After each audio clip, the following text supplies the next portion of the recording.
Hello everyone, রোজকার মতো আজকেও বেরিয়েছি মেয়েকে নিয়ে স্কুলে। মেয়েদের আজকে স্কুলে চার্চে প্রোগ্রাম আছে, চ্যাপেলের অনুষ্ঠান আছে, তাই সকাল সকাল আজকে বেরিয়ে পড়েছি। আর উদ্দেশ্য ছিল আজকে মঙ্গলবার যাব একটু হনুমানজির কাছে। বিভিন্ন রকম নেগেটিভিটিতে ভরা জীবন এবং চারপাশের পরিবেশ পরিস্থিতির নেগেটিভ এনার্জি প্রচণ্ড কাজ করে। আর কলিযুগের একমাত্র জীবন্ত দেবতা হচ্ছে বজরংবলী। ওই জন্য সেই উদ্দেশ্য নিয়ে আজকে মঙ্গলবার দিন যাওয়া। আর ঢুকতেই এরকম মনোরম পরিবেশ, আর এই পরিবেশটা আমি ভাষায় ব্যাখ্যা করতে পারবো না, এতটাই সুন্দর। চারপাশে এরকম প্রকৃতি সবুজ হয়ে আছে আর প্রচুর ফুল হয় এখানে। আর কলকে গাছ, আমি এত রঙের কলকে ফুল জীবনেও দেখিনি। আর এই হচ্ছে বজরংবলী দাঁড়িয়ে আছেন এখানে, হনুমানজি দাঁড়িয়ে আছেন। আর একটা জিনিস লক্ষ্য করুন, এই মন্দিরটা চারপাশে কিন্তু দেয়াল দিয়ে কোনো গাঁথনি নেই, মানে গাঁথা হয়নি, পুরো ওপেন মন্দির একটা, চারপাশে সবুজ। আর এখানে প্রতি মঙ্গলবার মঙ্গলবার পুজো হয়। আর ডেলি হচ্ছে নিত্যকর্ম পদ্ধতি মেনে যে পুজো করা হয়, যিনি পুজো করেন তিনি আসেন এবং একটা সময় পুজো করে দিয়ে তিনি চলে যান। মেটে সিঁদুর লাড্ডু দিয়ে হনুমানজির পুজো করা হয়।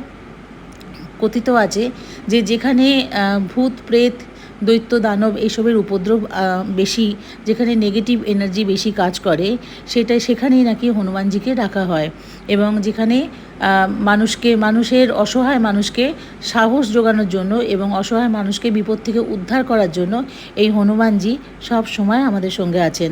এবং কলিযুগের একমাত্র জীবন্ত দেবতা হিসেবে তাকেই বলা হয়েছে, কারণ তার যে পুরাণের যে বর্ণনা আছে সেখানে তিনি সূক্ষ্ম রূপ ধরে তিনি চলে যান এবং তার অস্তিত্ব আজও বর্তমান বিভিন্ন জায়গাতে বিভিন্ন পুরাণে বলা হয়েছে এবং বিভিন্ন জায়গাতে বিভিন্ন মানুষ তার প্রমাণও পেয়েছেন। চারপাশে মন্দির সংলগ্ন এরিয়া ভীষণ সুন্দর, একটা মনোরম পরিবেশের মধ্যে আমি এই মুহূর্তে দাঁড়িয়েছিলাম। এখন বাজে ওই 10:15 নাগাদ। আর এই যে সামনে দেখছেন, সামনে হচ্ছে শিব মন্দির, বাবা মহাদেবের মন্দির। আমি এখানে নীলষষ্ঠীর দিন আর শিবরাত্রির দিন পুজো করতে আসি, পুজো দিতে আসি। আর শ্রাবণ মাসে 4টে সোমবারই আমি এখানে আসি।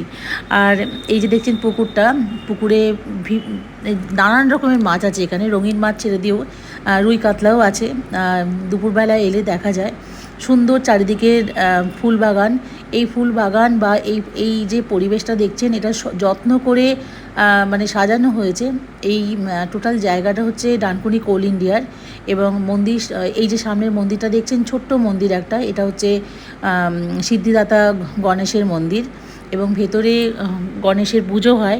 এবং এখানে একজন পুরোহিতই ডেলি পুজো করে যান। আর স্কুল সংলগ্ন এরিয়া বলে সব বাচ্চারা এখানে প্রতিদিন আসে। কেমন লাগলো